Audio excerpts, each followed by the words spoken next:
Well, let's take a look at one of the famous old war horses of the evolutionists, the Archaeopteryx lithographa. And this thing was discovered shortly after Darwin wrote his book, I think in the 1860s, and uh, it was immediately touted as proof of Darwin's theory right away within 10 years. And it was supposed to be the missing link between lizards and birds, you see, because reptiles would have to evolve first in the Evo story, the mythology. Uh, Look what they found out, that it actually was able to fly much better than they thought. Um, their Evo date is 150 million years ago, even though all the other bird transition from dinosaur to bird fossils are much younger than that in their story, but they look a whole lot more like lizards than Archaeopteryx, so the whole thing is backwards. But that doesn't bother them.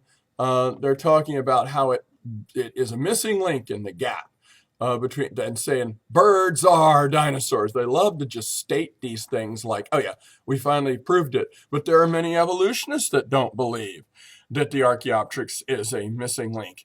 Archaeopteryx fossil here, it did have definite feathers, a bird-like skull, perching feet, it had the bone for the anchoring of the flight muscles, and it was a bird. So now they're saying, it could fly as good as a pheasant.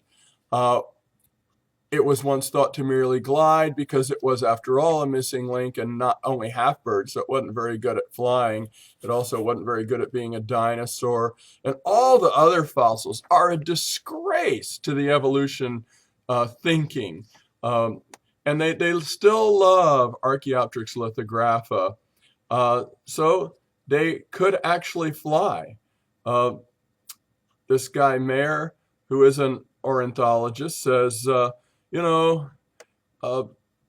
they could do active flight once they could get off the ground. Maybe they pushed off the ground, like chickens and pheasants and some other poor flyers, with their legs first to get themselves up in the air and going. But once they're up in the air, they really can flap.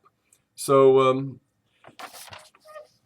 this Dino-bird thing is a real embarrassment. I mean, it's true that Archaeopteryx had teeth, but there are other true bird fossils that are extinct now that also had teeth. It's true that Archaeopteryx had vertebrae extending out from the body into the tail, but so do swans, and they're certainly birds. And penguins too, but swans I think are a really fun example to talk about. And it had feathers, it had flight muscles, it had complete wonderful feathers. It was actually a bird, and it wasn't the size of a turkey. It was the size of a blue jay. This was a little bird jumping around and flapping around back during the same time before the dinosaurs became extinct.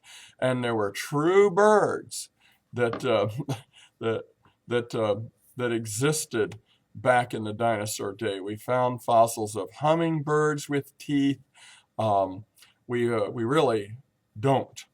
Well, the evolutionists have a problem in that Archaeopteryx is way older than the other dino-bird fossils by like 30 million years, or as many as 50 million years.